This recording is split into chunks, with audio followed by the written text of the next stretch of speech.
first time we've seen a superstar in green and white sacrifice his body. Scoring it, knocked away.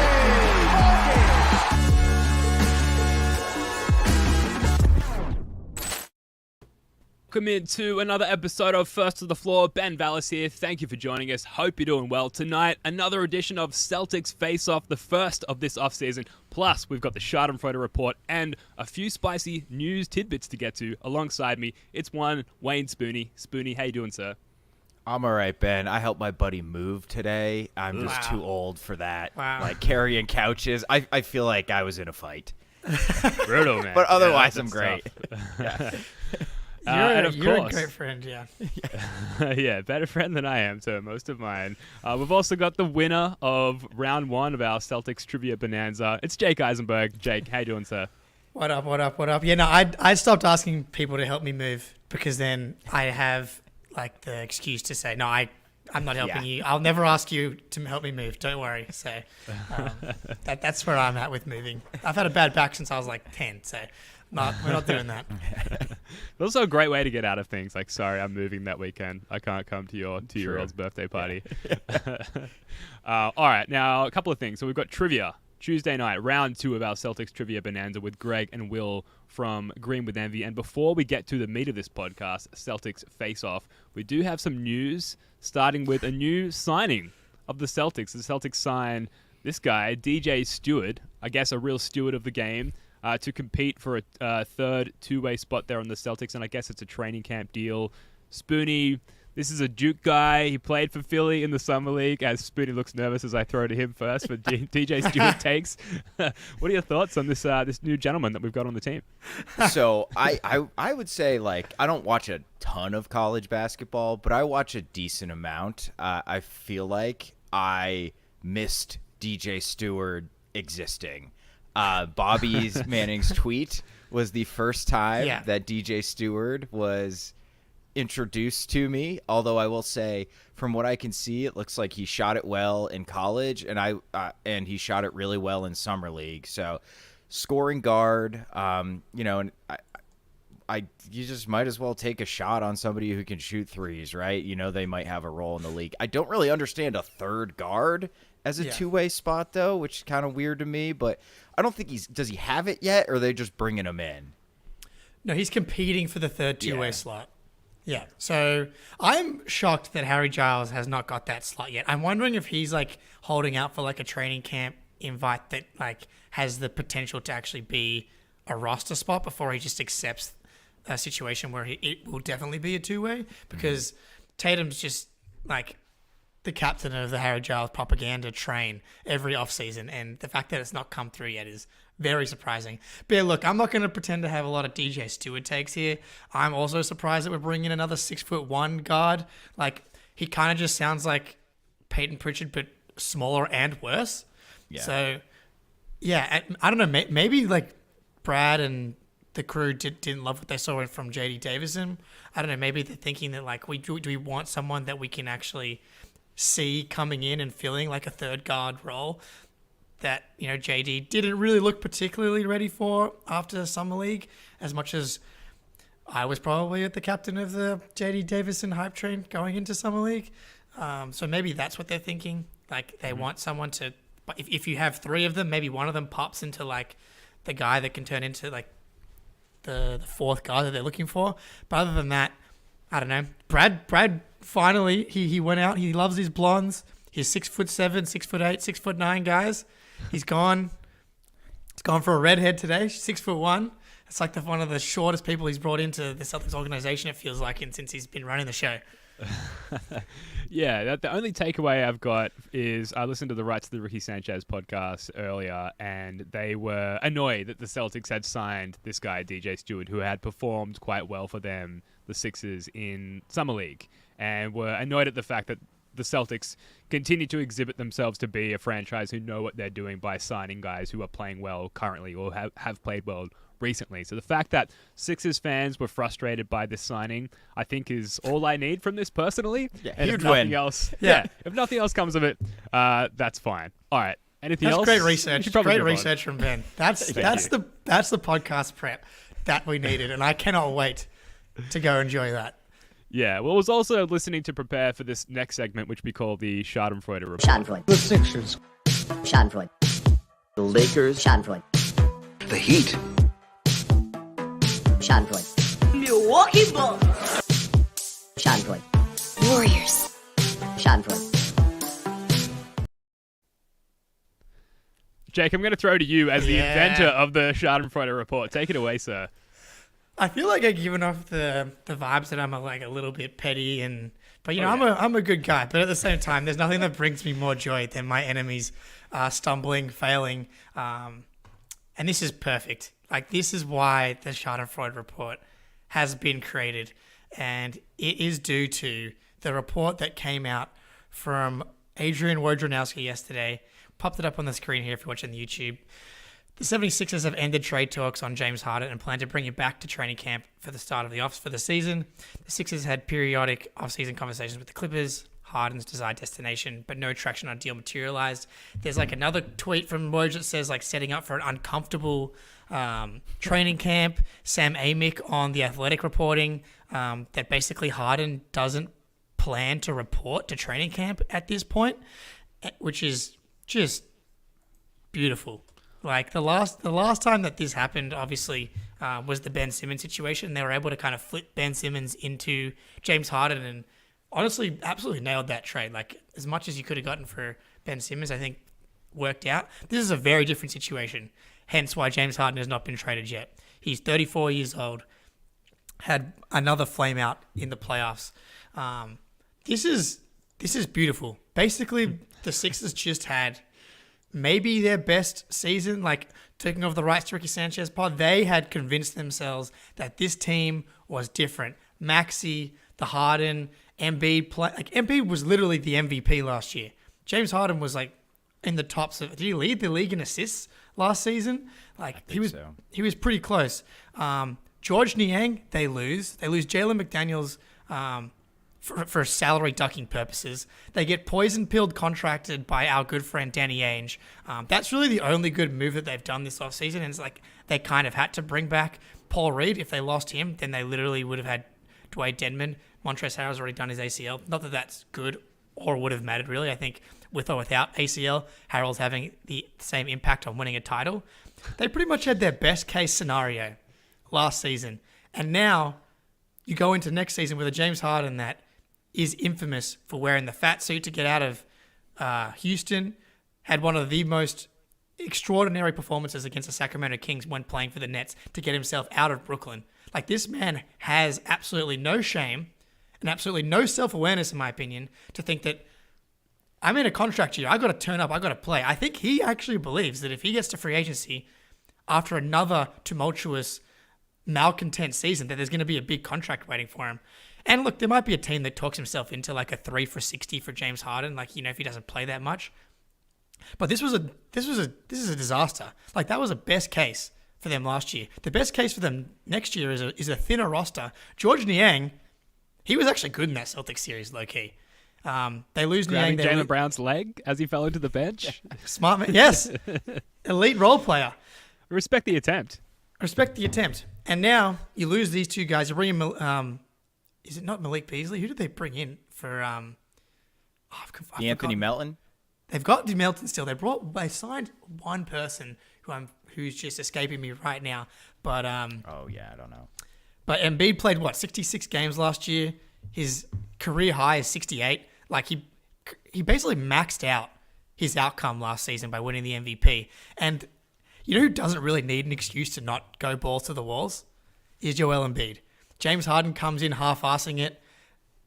Joel Embiid might be feeling like he wants to half-ass it too a couple weeks into this season. So, best case scenario, James Harden buys in and they are just older and worse than last year. That's like the best case scenario. They're thinner and older. Worst case, they literally, this era is over and Embiid asked for a trade. This is one of my favorite Schadenfreude reports to date. What do you think, Spoonie? I mean, at some point, do you have to look in the mirror as Daryl Morey and just trade Joel Embiid? Like, where this is going, you just laid it out perfectly, Jake. Like, there is no upside to where this team is at right now. There is no way for them to improve. There's absolutely no chance they are going to trade James Harden and get better. So if they just keep him, they already hit the Celtics didn't even play particularly well for a few of those Sixers games. Like, that should not have gone 7. And they still lost. So you're going to have a worse version of the team that lost in the second round come back. Like, what is that accomplishing? I mean, do you just like blow it up and start over again? I think that like we're at the point where they have to seriously start having that discussion, because Embiid's only got a year or 2 left on his contract too. Like, he can go. Or it's one phone call from Joel Embiid saying, I want out. And then your whole world gets flipped over. You lose a bunch of leverage. And all of a sudden, you're left holding the bag and you're reprocessing. So, like, I think strike early on these superstar deals, in my opinion. Get the most max value and just, like, go a different direction, Sixers, because it's not worked. It's over. We ended it again. Yeah, that's what we do. They deserve everything they're getting. Like the process it's an NBA war crime. It should have never been allowed to happen. Then when it did happen, they fired Sam Hinkie, the architect of the process, just further digging their own hole as far as like poor, like front office team organization navigation. And now they find themselves here in this hole they've dug for themselves. It's fully deserved.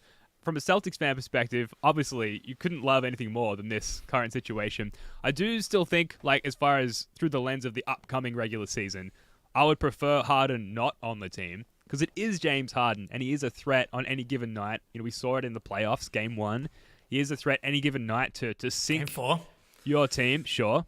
And, you know, as long as he's there, he's always a threat to shut us down on any given night. But just to see that kind of discombobulation from their franchise, it's great. I love nothing more as a Celtics fan than seeing the Sixers lose. And, like, losing in a time of the year where no basketball is being played. Like, we can't even reach out and grab basketball on either side of us. We're so far away from it. And they're just, like, copping huge L's when like all other teams are completely silent. It's great. I love it so much. It's like the only way for things to go bad is if you have a player playing in the World Cup and they get injured, and the Sixers are still finding a way to lose. Ben, I'll spin it for you, and why it's actually a good thing that James Harden stays is because maybe short term they get a worse deal and they're worse for this season, but he's a free agent. Like, sure. They could literally just lose him for nothing. They will most likely lose him for nothing if he stays. So if the Celtics could just, you know, outlast the Sixers again this season, which is very likely to me because they're probably better again. Jason Tatum on the up, Joel Embiid just probably capped out. And then I just think Daryl Morey has the hubris similar to James Harden and thinking that they both have the leverage when neither of them have the leverage. And Daryl Morey still believing that James Harden is that guy when he hasn't been that guy for like 2 years now. And believing that Joel Embiid's that guy when he is in fact not that guy.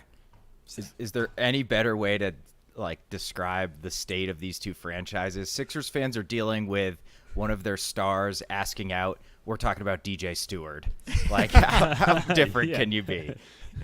Who they absolutely had the opportunity to sign, right? Having played for them in the summer league. And doesn't it just make you love Jason Tatum that much more? Like the news, if you want to call it that, we talked about it before we went live. Jason Tatum walking into, I think it was the Hall of Fame ceremony, up the red carpet. A Heat fan yells out, "Come and join the Heat," and he's like, "Nah," just completely waves them off, and then immediately daps up someone else who I hope was a Celtics fan. That's our superstar. That's what we're dealing with. And meanwhile, they've got all this going on. And then, you know, on Harden's best day, there's still all of these concerns and issues with Joel Embiid and his wavering effort level and approach and injury concerns and things like that. So. Tough day again to be a Sixers fan. Spoonie, I will ask you this though, and Jake, obviously keen to hear your take on this as well. Like the Clippers were involved, I guess, as the other member of the two-person dance with the Sixers as far as a potential Harden trade was concerned. We recently in talks with them in trade negotiations that broke down involving Malcolm Brogdon. Does Brad try and swoop in here and now re-engage the Clippers in our own trade talks or reignite the Harden trade conversation, but including Malcolm Brogdon now that this is all sort of falling apart? I cannot envision Daryl Morey being willing to do a trade where we're included. I just don't think he'd be interested in that. I get kind of the impression from Brad that like we're basically done and we're not going to have any more big moves. I think he's comfortable with the team as is. But, I mean, Harden, for his faults, was really, really important for the Sixers last year. Like, he really was their offense in a lot of ways. He had a lot of the ball, and he got Joel Embiid into his spots, and it was the best season of Embiid's career. So, like, even if you find a trade with the Clippers, I struggle to see one that makes you markedly better. Maybe you break even with, like, Norm Powell and Covington, and you just get crazy switchable on defense or something, but I don't know, man. Like, are you scared of Norm Powell in a 7-game series? Well, maybe a little bit, but not really. He did put up 40 plus in one of those games with Kawhi in the playoffs, but like then they lost. Like, I think they're out of moves. It feels like, and the Malcolm Brogdon thing. I think when me and Ben ran through all those lineups last episode, like you kind of need Brogdon right now, unless like I think Norm Powell is similar to Brogdon as ball handler, but I think Brogdon is definitely closer to a point guard. And in his career, I think people have definitely speculated that maybe we're going to see more of a playmaking version of Brogdon, some of those high assist numbers that we've seen in the past. I do think we probably just want to keep Brogdon at this point. That would be my guess. Yeah, he is very good. Do we have any other Schadenfreude, Jake, that you want to run us through before we move on? I did come across this on Reddit today on our NBA discussion from I'm Still Not That Guy. Must be a Sixers fan. But the title to this one is Milwaukee's title window closed? I'll say yes. Truth be told, it closed on April 20th, 2022. Happy 420 on that day. Issues that have plagued the Bucks for years. No wings, no backup point, no secondary shot creator, lack of athleticism are still things that need to be addressed but haven't been due to lack of cap space and trade assets. Only this time, they're a year older and less healthy. Their roster is the oldest in the league. They've missed the most games in the league due to injury since 21-22 and are fresher removed from a first-round exit. They'll continue to play rigidly on both ends simply because they don't have the personnel to do anything different. They just haven't added any significant pieces on either end to warrant a revamp in playstyle. Their biggest acquisition was Malik Beasley and some no-name second-round picks in this year's draft. AJ Green is in talks to be their backup point guard, and he's a spot-up shooter. I agree. I don't know. This like penciling the Bucks in, like them getting the benefit of the doubt as just like this clear-cut number one team in the East. I do not understand at all anyone like putting them there at this point. Like every year there's injuries where that helps the title team, but their run is so specifically fraudulent. Like they were trying to fire Budenholzer in the middle of that Nets series. Yeah, that's right. James Harden hurt his hamstring in game 1 and the Nets still win the first 2 games. They're up big in game 3 and Kyrie does his ankle. And then the Bucks come back and squeak it out. And then they get the freaking Trae Young Hawks because the Sixers, again, were not those guys. And then on the other end, they got to play the Suns. And I will give Giannis credit. He went to like an all-time level in that series. But that Suns series got all the way through because they played the Clippers with no Kawhi. And the Jokic Nuggets with like Facu Campazzo as a starting point guard. Whereas the Celtics run into the Warriors and Steph Curry, a top 10 player of all time. Like that run in particular is like quite fraudulent relative to like recent champions. But banners fly forever. That's the reality.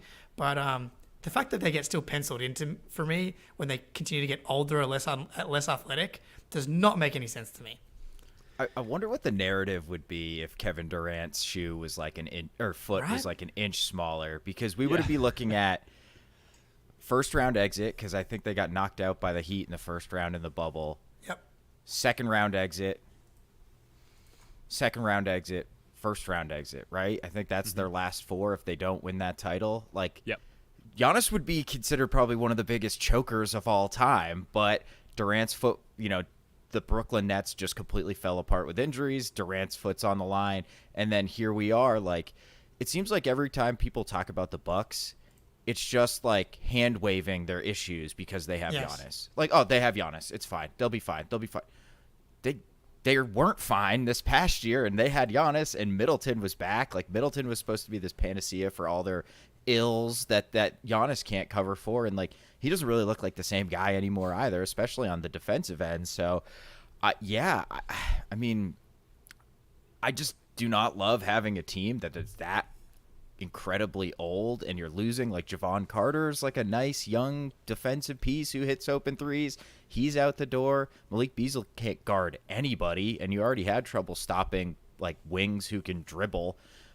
We saw Tatum and Brown just fly by everyone that the Bucks put on them last season. So I'm leaning towards, I'm agreeing with you, Jake, that it's closed for the Bucks. Hooey. Well, just the comment there that was just up on our stream by was a Blood of the Panther. No championship is fraudulent, fellas. You know better than that. The Lakers bubble championship, absolutely fraudulent. But I agree. No real championship is fraudulent. So a couple of things, just to play devil's advocate, really. So Giannis last season hurt his back like quite brutally in game one, and then Middleton was never really back. Like, he was back in a physical sense, but like, you know, the engine was running, but no one was behind the wheel. He wasn't back to his true form yet. And then for just championships in general, we talk about like it's two things, like be talented enough to be in the mix, and then be healthy enough to be the last team standing in some regard. Obviously, you have to play your way into a championship and play well and scheme well and things like that. But a huge part is just having the talent and being healthy at the end. The year where they won, they were healthy and they won. And they're talented enough to win if healthy. The issue has been that they just haven't been healthy consistently enough. But that's something that plagues talented teams every year. And they were lucky enough and fortunate enough and healthy enough to sneak through that 1 year. And we're still yet to do that. Which hurts to say, as much as I hate the Bucks. We're not frauds. We are who we are. I'd probably trade with them.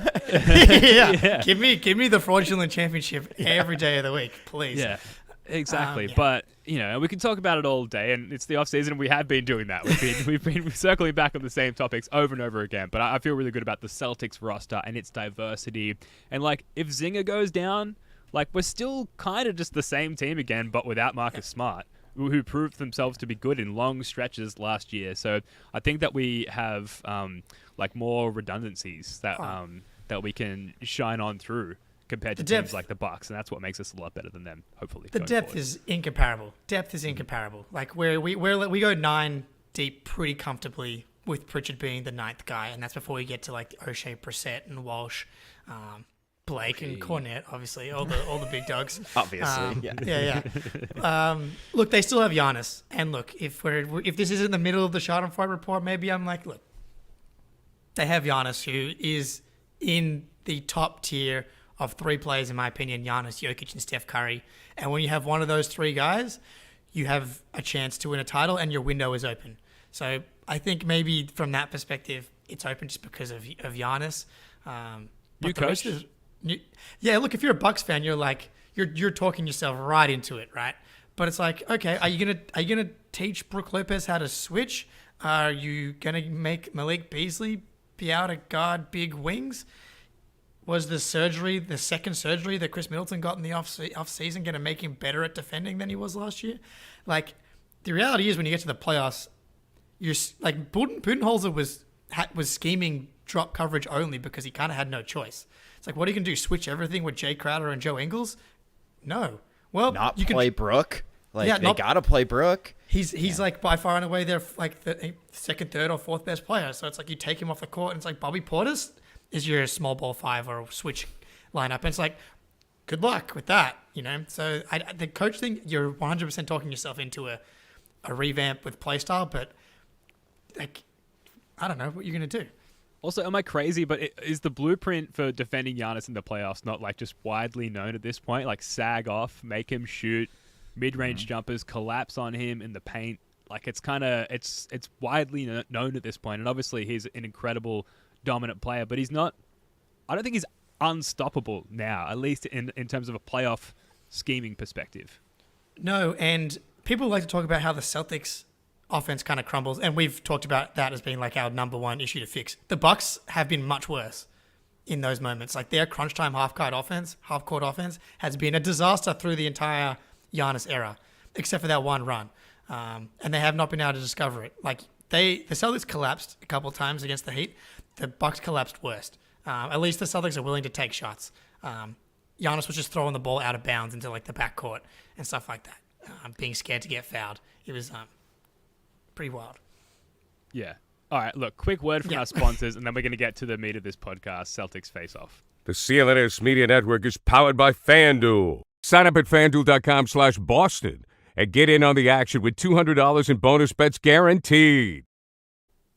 Ooh, yeah. Football season is about to kick off, and FanDuel is giving you the chance to win all season long because right now, when you bet on a Super Bowl winner, you can get bonus bets every time they win in the regular season. Just pick any team to win the Super Bowl, and you'll get bonus bets for every victory. You can use your bonus bets on spreads, player props, over-unders, and more. So visit FanDuel.com/Boston and start earning bonus bets with America's #1 sportsbook. That's FanDuel.com/Boston. Spoonie, Jake, like we've talked about this already as far as like how would you like take on that bet? Chiefs, Kansas City Chiefs seem to be the way to go as far as like pretty good odds. Last time I checked on FanDuel, plus 600 to win the whole thing, the Super Bowl, and also incredible odds throughout the regular season to get wins and amount bonus bets for the potential FanDuel user here. Have you guys wavered on that choice at all? Any other like options that you might choose? Spoonie, Jake, we've gotten your take on this. Yeah. Spoonie, have you got another team that you might think of there? I've got an incredible soft spot for the Cincinnati Bengals. Okay. I love Nice. Joe Burrow. They're a really good team. Like, they got a quarterback. I would only bet on a team with a quarterback, right? Like Yes. Kirk Cousins. I ain't betting on Kirk Cousins. But Burrow, he's done it. He's gotten him to the Super Bowl. He's right, like hitting his prime age. So I would check the Bengals odds out. You know, sprinkle a little on that. Don't mind the Bengals. They got a tough division. But do. I'm stick with the Chiefs or the Eagles because the NFC West is so bad. The NFC is so bad. I will give out. I've been diving into August is football month for me, and so NFC West Seahawks plus 300 to win the division would be something that I'm looking at. The Niners, Geno, Brock baby. Purdy, yeah, Geno time. I'm not sure I trust the Brock Purdy situation in San Francisco, so that would be my. I'll probably bring one every week at this point. That's where I'm at. So. Cool. All right. Well, we'll take your guys' word for it. I don't know what I'm talking about when it comes to American football. Me either. Talk to me about rugby league if you like. But anyway, thanks to our sponsor there, FanDuel, and thanks to CLNS. Spoonie, over to you to kick off the meat of this podcast, Celtics Face-Off. Okay, Celtics Face-Off is essentially a highly scientific analysis of very specific things, where we take two specific things and run it through our high-tech logarithms, and then we each choose which of those things we think is the best. Again, highly scientific. No lie. So it could be basically whatever we want. But Jake, I think, why don't you toss one out, and we'll go around the room, and you'll figure this out. All right, so my first Celtics face-off is Derek White floaters versus Jason Tatum's defensive rebounding.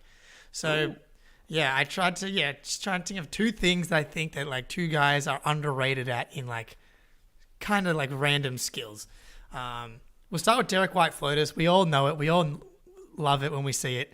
They're herky-jerky, absolutely no space, gets it up on the rim, and it just kind of rolls over. Derek White was 58 from 109 floaters last season. That's good for 53%. Now, in comparison, Steph Curry was 46% on floaters, Ja Morant was 43%, and Jalen Brunson was 52%, all of which had like more volume. Well, Ja and Brunson had more volume with over 300 attempts, and Steph only took 71. And then Trae Young's the gold standard at like 64% when it comes to floaters, as Celtics fans know pretty well from that Hawks series. He's elite at 64%. But Derek White to be ahead of Brunson, to be ahead of Ja, to be ahead of Steph, three players that come to mind when you think about having really good floaters and being able to impact in that like just out the restricted area range. So that's the Derek White floater. Jason Tatum defensive rebounding led the Celtics in rebounding across the board last season. In the playoffs, Jason Tatum was third out of all players in defensive rebounds per game, ahead of Gobert, Giannis, Looney, Embiid, Bam, Mobley, Ayton, Claxton, Sabonis, Zubac. All big men, all known for rebounding. The only two players ahead of him in defensive rebounds per game was Anthony Davis and Nikola Jokic. Wow. He's an elite rebounder, like elite defensive rebounder. And it's just like one of the most underrated parts of his game because it adds to his overall defensive impact. So those are my two options: Derek White floaters, Jason Tatum defensive rebounding. Ben, I'll throw it to you. This is tough. Like, Derek White, 53% on floaters, but lower volume. But he's going to be in a much more prominent role this year, so that volume's going to go up. Does the percentage hold? And then with Tatum, I kind of, like, correct me if I'm wrong here. This is a little hot takey, but I feel like most of Tatum's defensive rebounds come quite easily. Like just in terms of who he's guarding, where he's positioned defensively, and like coaching wise, like they want Tatum to start things off in terms of kicking things out in transition. A little Westbrooky there, I guess. It's not like he's like battling down low and like sneakily holding shorts, like hiding it from the ref, and like really like strategically Dennis Rodman style rebounding.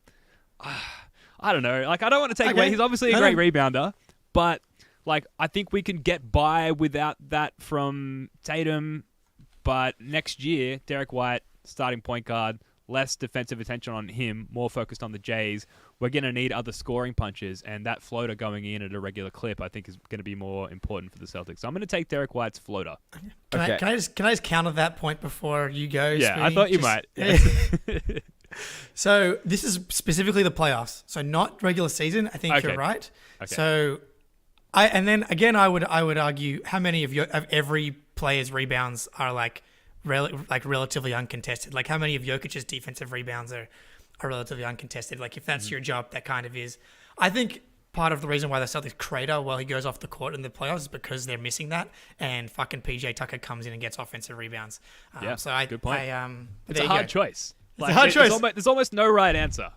Anyway, so Spoonie, what do you think? There is a contested rebound percentage stat, and Tatum ranks very low on it. There you go. But it's a wonky stat because if like your centers do a good job boxing out and you come in and like secure the rebound, that's important. Like that matters. It's preventing someone else from sweeping in and get it. So I don't totally trust that stat.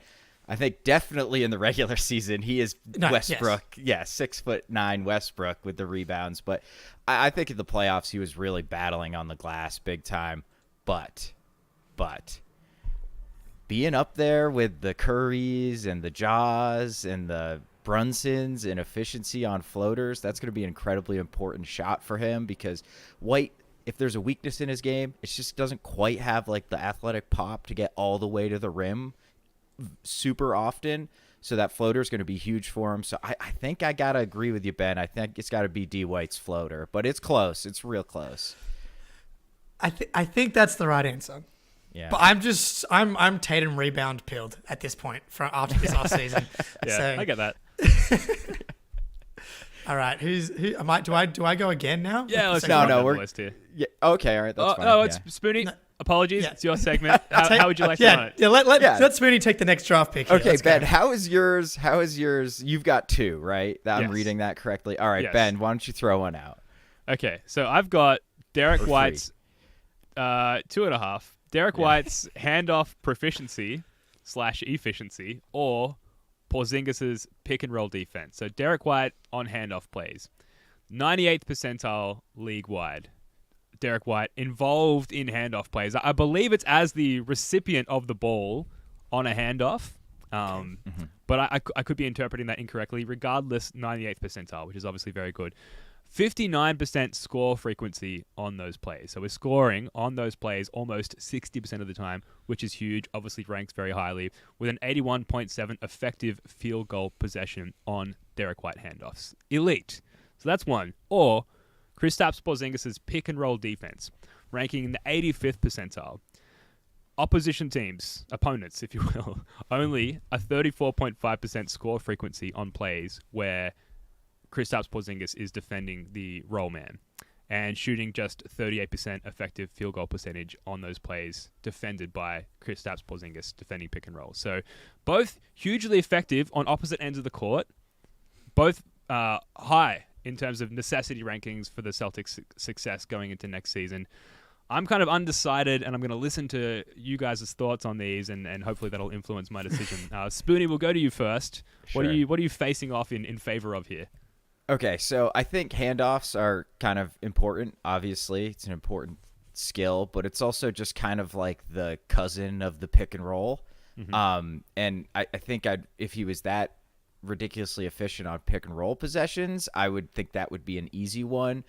But like handoffs usually flow into other stuff. They're not often a way to get the guy receiving the handoff a shot immediately. They can be, but that's not their primary goal. Defending the pick and roll is something you have to do on basically every single defensive possession, right? And if you are elite at defending the pick and roll, that's incredibly, incredibly valuable. So I got to go KP pick and roll defense.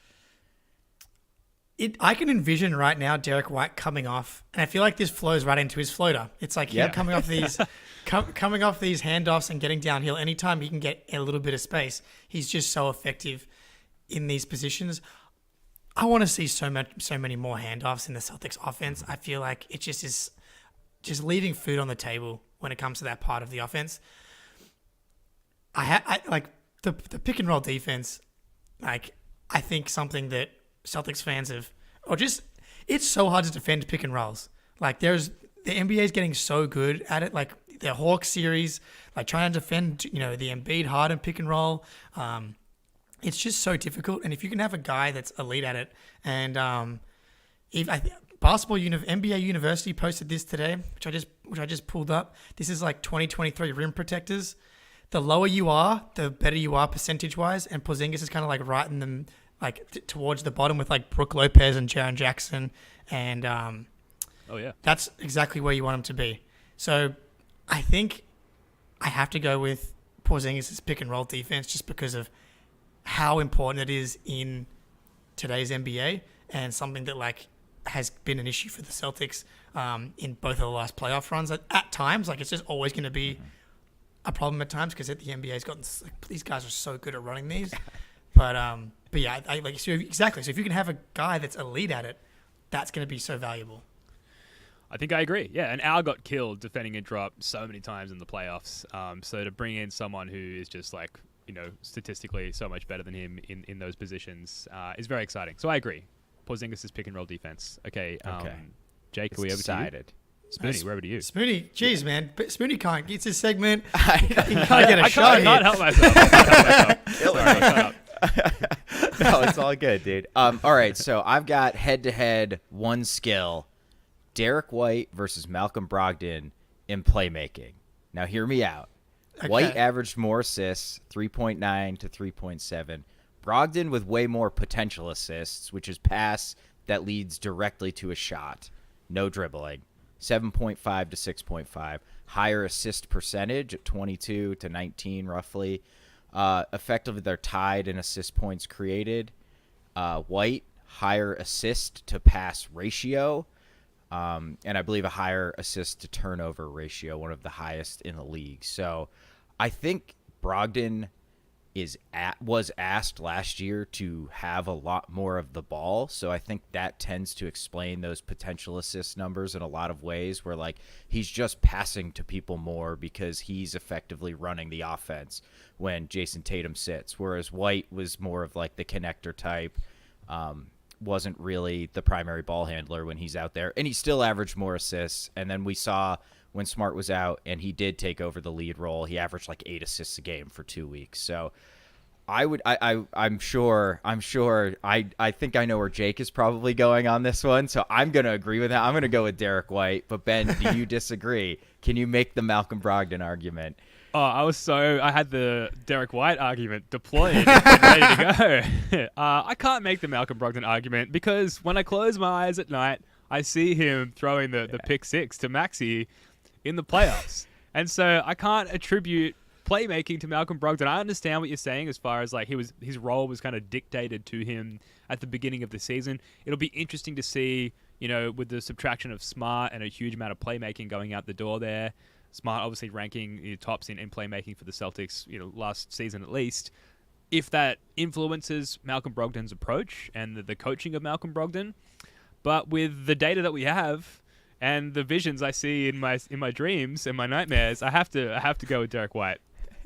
Jake, On the potential assists, I wonder how many of those are like Brogdon drives, there's like 5 seconds on the shot clock, he gets stuck and he just like throws a grenade out and someone has to take like a late shot clock three. I feel like that happened a fair amount. I think it has to be Derek White. I think at this point, I can't get out of my head the amount of times Rob Williams was like wide open under the rim and Malcolm Brogdon missed him. I really appreciate you making the argument there. Like this is like why when I need to get out of jail, Spoonie's going to be the first lawyer I call. He can make an argument for anything. Oh, you're Genius. in trouble, buddy. All right, that one's decided. Full sweep for Derek White, as it should have been. So, Jake, what's next? All right, here we go. So this is a little bit different.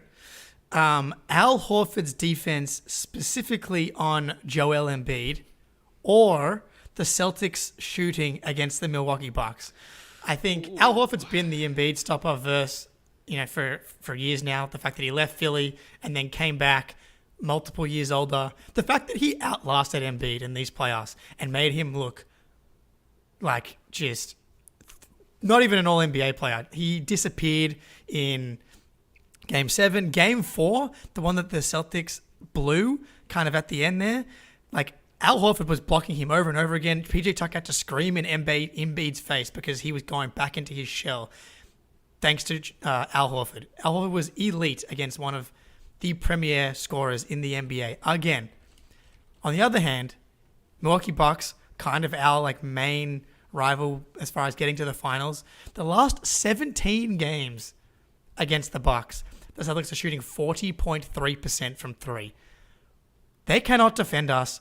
The Celtics are at their best when we get the drive and kick game going, and the Bucks just cannot keep the Celtics out of that. Ben, I'll throw to you. Well, from what I know of the Bucks, and this will probably change with the coaching change, or I hope for their sake it does, but they give up a lot of corner threes, schematically speaking, and the Celtics are full of three-point shooting talent. So it's less about our ability to shoot well against a specific team for whatever reason. It's more about how the Bucks defend all teams and us being like the beneficiary of that because of the makeup of our roster. Whereas Horford's ability to lock down Joel Embiid, first of all, as Horford increases in age, I'm worried about that specific talent diminishing. So it makes me want to like hold on to that for another year and choose our and just Joel Embiid. He was the MVP of the league. He's a dominant player. Respect to Joel Embiid as much as we love to shit on the Sixers. The fact that we have like one of three or less guys in the league who can effectively like lock him down, which is crazy, is a huge diamond in the rough and a huge benefit for the Celtics. I think if the Bucks schematically change the way they defend teams and we have to find other ways to score against them, especially now with Porzingis, I think we have the talent to figure that out. But I don't think like the league is short on personnel who can lock down an MVP like Embiid. So it's got to be Horford's defense for me. 42.1 and 20.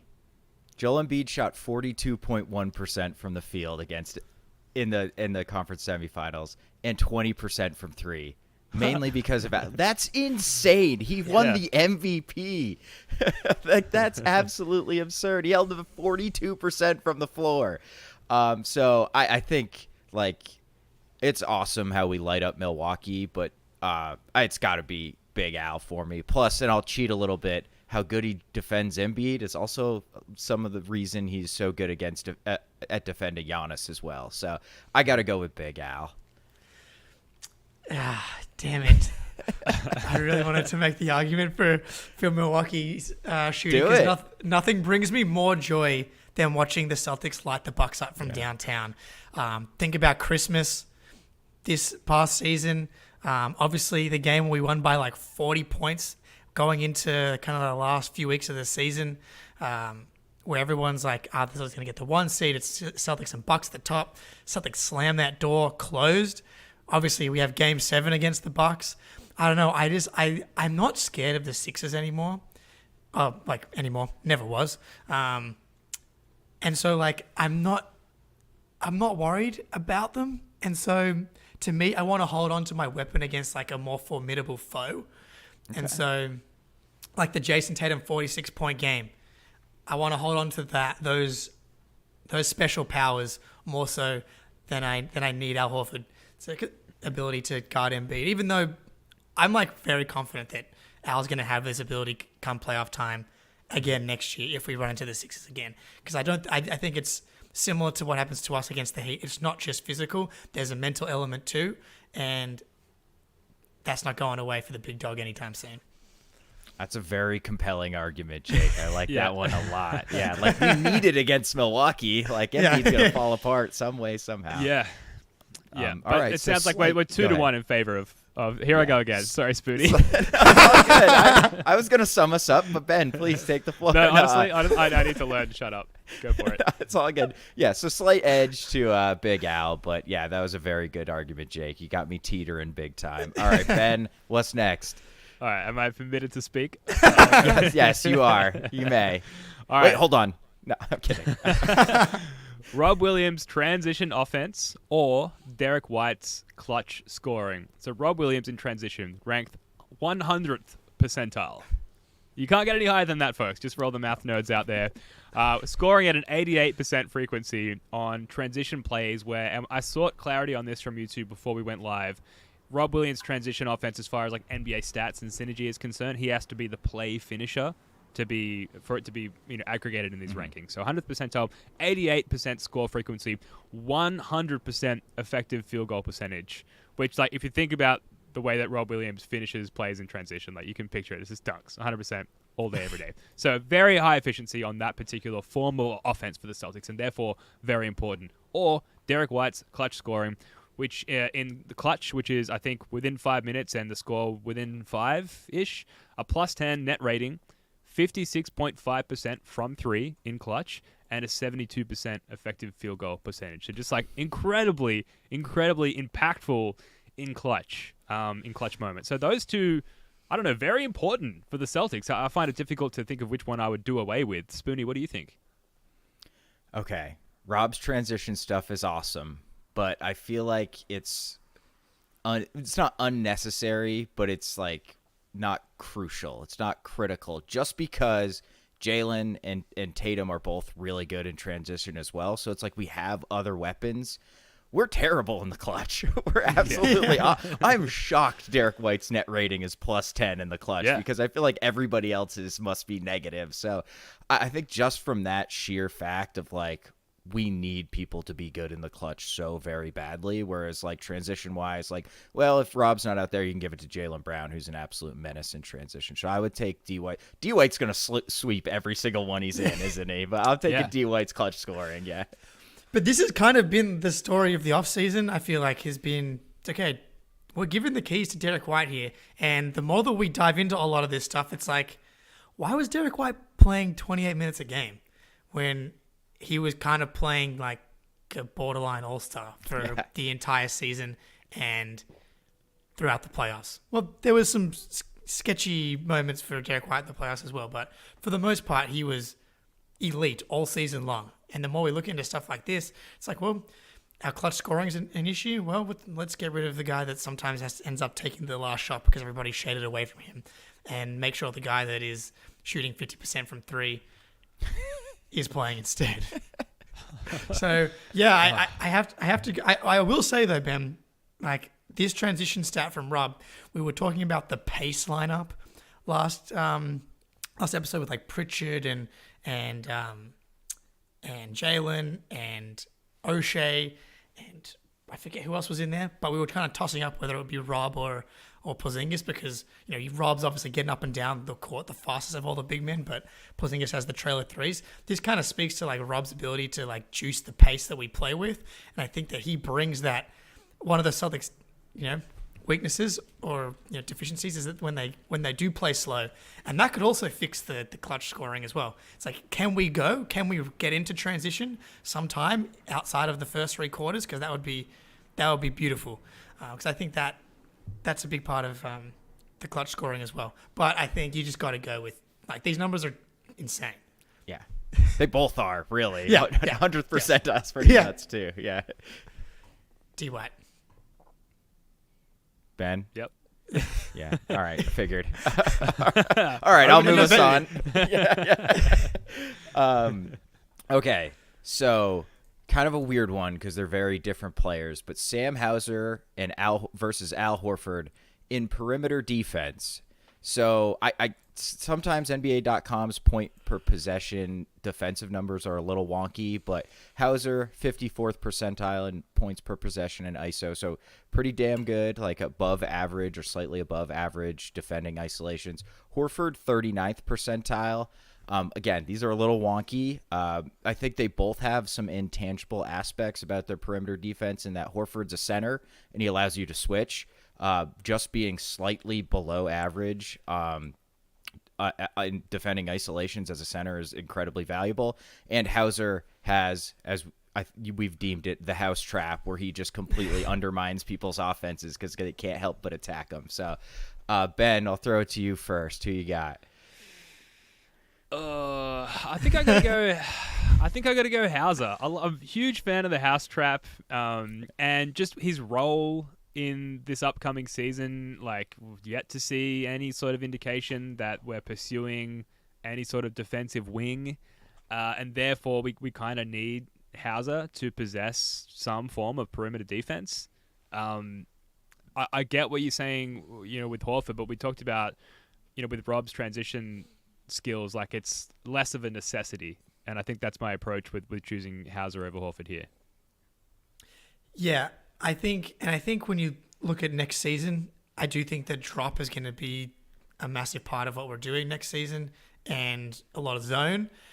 So I don't think we're going to need Al to do as much isolation. But that being said, give me Hauser's isolation scoring, because nothing makes me happier than watching like Aaron Holiday get Sam Hauser on a switch and think like, oh yeah, it's Aaron Holiday time. It is in fact not Aaron Holiday time. Or Tyler Hero is a good example of it's like these kind of like below tier 1 scorers in the league, and thinking they've got the white boy on the other side that they can take advantage of, and he's held up remarkably well. So give me Hauser, and I think that the Celtics staff believes that he can hold up too. Yeah, I think so too.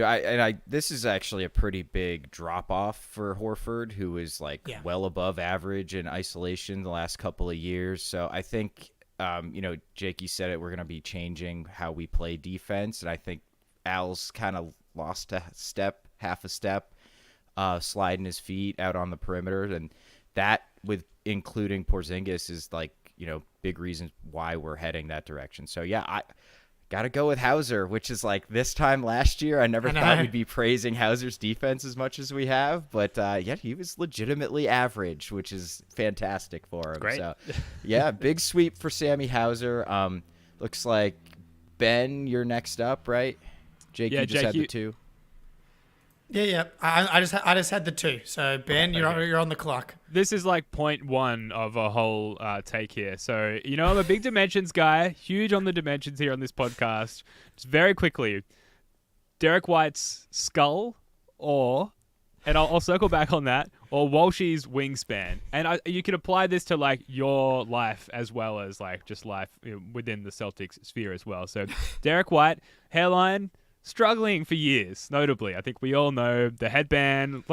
Headband was doing a lot of work there. He finally came home, shaved it back, unveiling really the perfectly shaped skull, Michael Jordan-esque. Yeah. And why didn't you unveil that years ago? It looks great. And we saw him at Hauser's wedding. Fantastic, with the suit there, the skull on display, and its beautiful sort of spherical shape.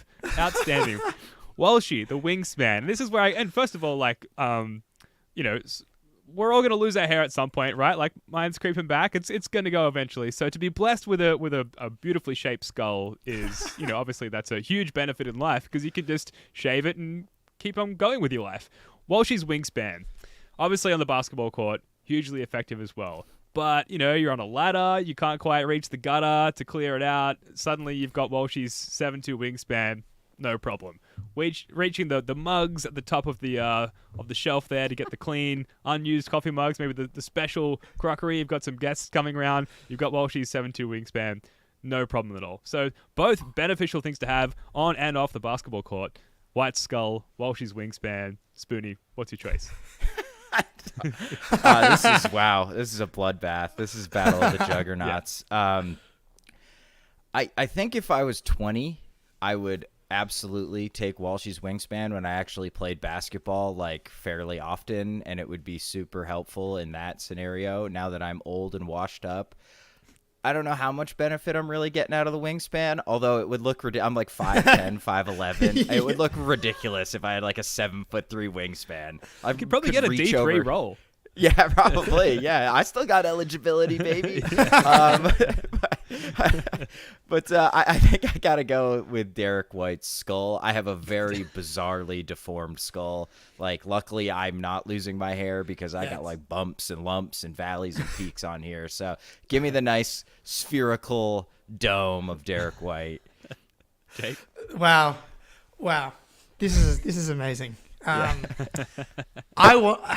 As someone who's gonna look, we got the hat on today. We don't usually wear a hat, but like we're getting close. Well, we're holding on to October 7th, where the when the wedding is, and we're gonna probably be Derek Whiting this thing sooner rather than later. So I'm gonna have to take the spherical head. I've never really even thought about whether or not my head shape or not. I'm gonna definitely be investigating this over the next 24 hours. Yeah. So, I shaved my head during the pandemic and realized I do not have Derek White. I'm not blessed with the Derek White head scalp there. You guys have beautiful head of hair. Carrying honestly, 4 out of 5 of the first of the floor hosts have beautiful head of hair. So rounding out the starting 5, we're gonna have a nice spherical head, hopefully. But man, as someone who's 5'7", having a 7'2" wingspan would be so hilarious and also fun. Like, yes. I'm going to play pickup this week, and if just imagining having the 7'2" wingspan would be so much fun. And like, I refuse to ask for help in the grocery store because, like, blessed with an above average vertical, so I'll go up and get some stuff off the top, right? It's no big deal. But yeah, you got to go the head. You got to go the head. I'm too washed to be talking about wingspans. All right, it's a sweep. Yep, alrighty. Okay, last one. Yeah, this is a slight change in tone. All right, I have 2 more. I think I'm just going to skip one of them because it's too depressing. So I'm just going to delete that one on the run sheet right now. Peyton Pritchard versus Malcolm Brogdon, 3-point shooting. All right, but hear me out. Brogdon, 44.4% last year, but shot 31% the year before that, and he's basically gone every other year. Efficient 3-point shooting, less efficient. 31 was his worst, and he was 38.8 2 years ago. So this was the first season Pritchard was below 41%, still at 36.4.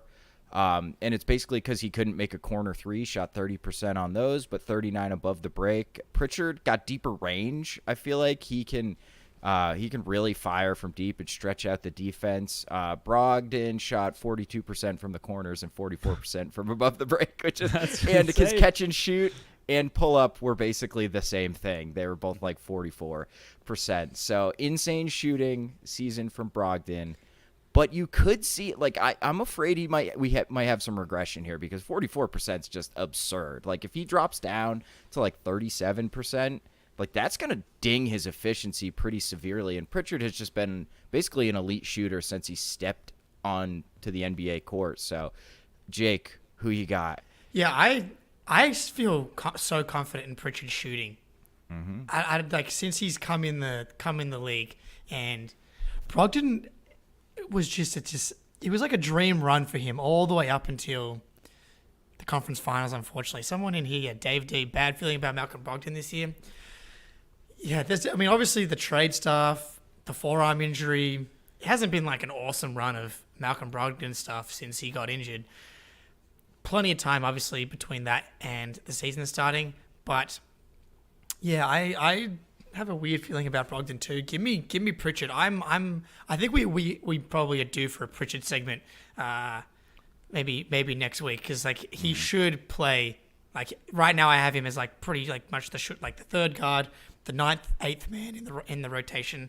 So kind of talking about his career and stuff like that, because I think this could be the perfect role for him on this team, and I really that stretch where the Celtics were just like dominating all teams in the second half of 2022, I feel like there's a Nuggets game on the road that comes to mind where like Pritchard would come in, Tatum would be like leading the bench, the lead would be like 8 or 9 or 10, and all of a sudden Pritchard hits like 2 or 3 threes, and they're just like raining fire on top of guys.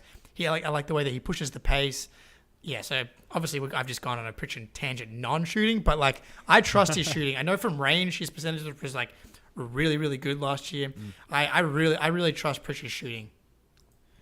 Yeah, I think this is the one I struggle with the most because 3-point kick-out options for the Jays, it's so important, particularly for Tatum, who actually has the playmaking chops. And in that sense, Brogdon's most likely going to log more minutes with the Jays and get more kick-out 3-point opportunities, and therefore the necessity for him to maintain what he displayed the seasons past is really important.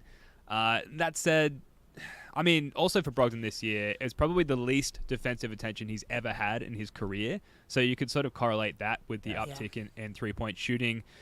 So I think I got to go Brogdon just because the necessity for his 3-point accuracy and the volume that he'll get, the playing time that he'll get compared to Pritchard, like it's just more important that he continues to do that well. And yeah, like I'm less in line with what you said, Jake. I'm less worried about Pritchard and his shot, so I feel like I can like leave that alone. I don't have to touch that, if that makes sense. Yeah. Honestly, even going back and looking like just quickly at Basketball Reference, like Brogdon's shot so many threes. Yes. In his career, like 1,685, he's 38.8%. So like, that's such a big sample size that like he's a really good shooter, right? Like he's had that season before he came to the Celtics, he was at 31%. That was where he only played 36 games, so his lowest volume by like a pretty good chunk. And then he had one other season where he was below like the 35% range. So I think you kind of swung me there, Ben. I think I'm back onto Brogdon. Just like the sample size is so large with Brogdon that you have to trust it, obviously, at this point. And there's definitely credence to the fact that instead of being the lead creator, he had so much more space to work with. Like, how many wide open catch and shoot threes did he have, right? It's like, of course, the percentages look good. Yeah, that's a great point, Ben, that this is the first time he's really been around. I mean, he was with Giannis, but he was just a different player his first couple of years. This clearly he had the most space, and he was absolutely money on open threes. But even if he drops down to like 39%, like I expect Pritchard to be over 40% next year. You know what I mean? Like Pritchard is an elite 3-point shooter. That's probably the only thing he's elite at, but it's a pretty important one. So I agree that I think this is a really hard one. But I think importance-wise, it's absolutely Malcolm Brogdon's 3-point shooting, and I anticipate he'll have a higher volume and a very comparable percentage. So I would probably go with Brogdon as well. Yeah, I will just say, because Razin Khan in the chat here, and a shout out, you've been watching a fair few times in the chat here. Last season, Pritchard 38% on catch and shoot versus 32.7 on pull-ups, both on low volume. He's not going to, like, I'm not really worried about his pull-up threes, really. It's all about the catch and shoot. And then also, you think about his role last season. He was so inconsistent in and out of the lineup. A lot of that's garbage time. I think you have to look at the first 2 seasons more so as far as having a more consistent role and having the bigger volume. And when he did have that, he was a better shooter. So I would lean close to that being more the type of shooter that he is. Yeah. Well, I think that brings us to the end of Celtics Face-Off. Spoonie, amazing job. Like, this is all of from the mind of Wayne Spoonie, this segment. That's not concept. true. That is not true. It is fantastic. A lot of fun. And those folks in the comments, folks listening later, let us know your Face-Off ideas, because we've got, 50-something days until, not training camp, but the preseason starts. That's a lot of time to fill. So let us know in the comments. Email us, firstofthefloor18@gmail.com, and we'll feature them on upcoming episodes. Quickly, guys, before we wrap up, because as usual, we are running very long here. Some of the schedule has leaked, namely, and we'll just do it optional around the room here. If you haven't got a take on it, that's fine, because it's really nothing. Season opener, Celtics at home against the Heat on October 27th, and then Christmas Day, Celtics at Lakers. Spoonie, I guess like the main takeaway from my perspective is like, great, like we've got to face the Heat immediately again. And I worry about everything from like just losing the game to potentially being injured and all of the above. What's your take on just having to face the Heat straight up right away? The one nice thing is, like, we can maybe exercise some demons immediately, right? We don't have to wait 2 months to play the Heat with that hanging over our heads. Like, we will know where they stand and where we stand in the first game of the season. So that's a nice thing. But yeah, I'm at the point where I'm just absolutely terrified of the Heat. So, I mean, that kind of sucks. But the Lakers Celtics, that's spicy. That's going to be fun. Yeah, what better Christmas present will there be than ruining Lakers fans' day on Christmas, where Anthony Davis will probably be out for some injury and the Celtics will rain fire down upon them. The Celtics will probably win on opening day too, and it will be like, cool, it doesn't matter because we know the Heat are a different team in the playoffs. It's like, that's Not me. Yep. I mean, the monkey's off our back. The curse has been broken. It's We're winning over. the championship. Yeah, basically the same Who as knows? opening night last week. They may not. Like last year's opening night was like the best day ever. I say that now. As soon as the game starts and we win the game, I'll be like, yeah, championship's on. Banner 18 on the way. Just fun to start seeing this news leaking out, and like it will happen. It's a ways away, but it is going to happen, and it's going to be glorious. But we do need to leave it there because we have gone over an hour yet again. That is going to do it for this one. Thank you so much for joining us. Come on back on Wednesday night, 8 p.m. with the guys from the Green with Envy podcast are joining us for round 2 of our Celtics Trivia Bonanza. Spoonie, Jake, love your work, guys. Until next time, go Celtics.